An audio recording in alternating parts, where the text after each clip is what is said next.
City ప్రయాణికుల toilet కష్టాలు తీర్చడానికి అందుబాటులోకి తెచ్చిన ఫ్రీ ఫ్యాబ్రికేటెడ్ టాయిలెట్లు నిర్వహణ లోపాల వల్ల కొన్ని మరుగున పడ్డాయి. కొన్ని చోట్ల అసలు టాయిలెట్స్ అందుబాటులోనే లేవు. దాదాపు 26 లక్షల మంది ఆర్టీసీ ప్రయాణికులు, అందులో 18 లక్షల మంది మహిళా ప్రయాణికులే ఉన్న బస్ షెల్టర్ల దరిదాపుల్లో ఒక్క శౌచాలయం కనిపించని దుర్భర పరిస్థితి ఏర్పడింది. నగర వ్యాప్తంగా 2200 ఫ్రీ ఫ్యాబ్రికేటెడ్ టాయిలెట్లు ఏర్పాటు చేశామని అధికారులు చెబుతున్నా 800 మాత్రమే అందులో పనిచేసేవి.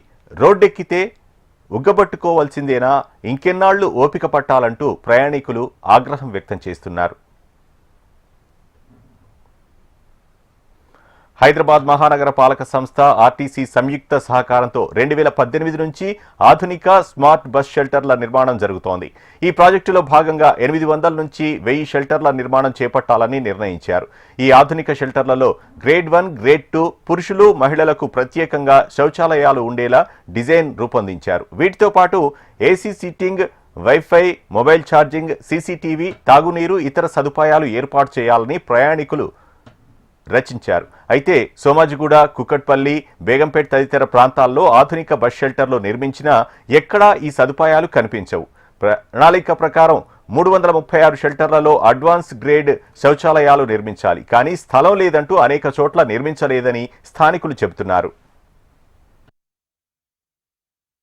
టాయిలెట్స్ లేవు. ఇక్కడ టాయిలెట్ డబ్బులు వచ్చి వాళ్ళు ఏం చేస్తారు, ఇక్కడ యూజ్ అవ్వట్లే అని వచ్చి కిరాణా కొట్లు డబ్బులు పెడుతున్నారు. అందులో యూజ్ అయ్యే ప్లేస్లో పెడతలే వాళ్ళు, యూజ్ కాని ప్లేస్లో వచ్చి డబ్బులు వాడేస్తారు.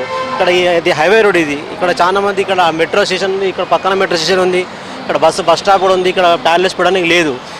జెంట్స్ అటు ఇటు వస్తారు, లేడీస్ అటు ఇటు వస్తుంటారు, వాళ్ళకు చూడండి ఇబ్బంది ఉంటుంది. ఇక్కడ వాళ్ళు ఇక్కడ పెడితే బాగుంటుంది. బ్యాడ్ స్మెల్, చాలా బ్యాడ్ స్మెల్ వస్తే గవర్నమెంట్ తెలుసుకొని చేస్తే బాగుంటుంది మేము కోరిక. ఎందుకంటే మేము కూడా ఇక్కడ వ్యాపారం చేసుకుంటాము.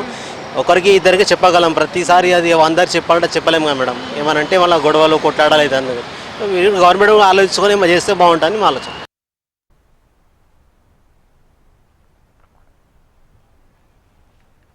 జేబీఎస్, ఎంజీబీఎస్, దిల్సుఖ్ నగర్ ప్రాంతాల్లో పే అండ్ యూజ్ పద్ధతిలో ఏర్పాటు చేసిన వాటివే ప్రయాణికులు వినియోగించుకుంటున్నారు. ఎల్బీ నగర్లో నిత్యం వేలాది మంది నగరం నుంచి రాకపోకలు సాగిస్తుంటారు. ఇక్కడ బస్ షెల్టర్ నిర్మాణం అంశం కొలిక్కి రాలేదు. ఇక శౌచాలయాల పరిస్థితి ప్రత్యేకంగా చెప్పనక్కర్లేదు. మెహదీపట్నం బస్టాండ్లో వేలాది మంది ప్రయాణికులు, కళాశాలల విద్యార్థులు రాకపోకలు సాగిస్తుండగా కనీస సదుపాయాలు లేవు. బస్సు డ్రైవర్లు, కండక్టర్లు సైతం బస్సు పక్కకు ఆపి కిలోమీటర్ దూరం వెళ్తున్నారు.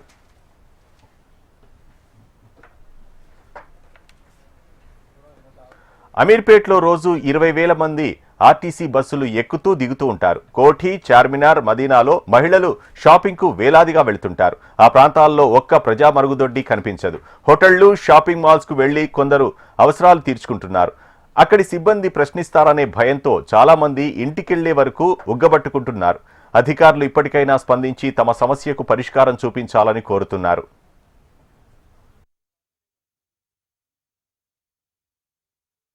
దగ్గరలోని బార్ అండ్ రెస్టారెంట్ ఎక్కడ ఉందని గూగుల్ మ్యాప్స్ని అడిగితే ఇక్కడ దగ్గరలో చాలా ఉన్నాయంటూ సమాచారం ఇస్తుంది. అదే ఒక పబ్లిక్ టాయిలెట్ ఎక్కడ ఉంది అని గూగుల్ మ్యాప్ని అడిగితే 1 లేదా 2 మాత్రమే చూపిస్తుంది. నిత్యం వేలాది మంది ప్రయాణించే మహానగరంలో పబ్లిక్ టాయిలెట్ సదుపాయం లేకపోవడంతో ప్రయాణికులు తీవ్ర ఇబ్బందులు ఎదుర్కొంటున్నారు. మహిళల గురించి అయితే ఇంకా ప్రత్యేకంగా చెప్పనక్కర్లేదు. ఇప్పటికైనా సరే సంబంధిత అధికారులు స్పందించి పబ్లిక్ టాయిలెట్స్ ఎక్కడెక్కడైతే అవసరం ఉన్నాయో, ముఖ్యంగా బస్ స్టాపుల దగ్గర ఏర్పాటు చేయాలని నగరవాసులు కోరుతున్నారు. జర్నలిస్ట్ ఆర్కేతో ప్రియాంక, HM టీవీ, హైదరాబాద్.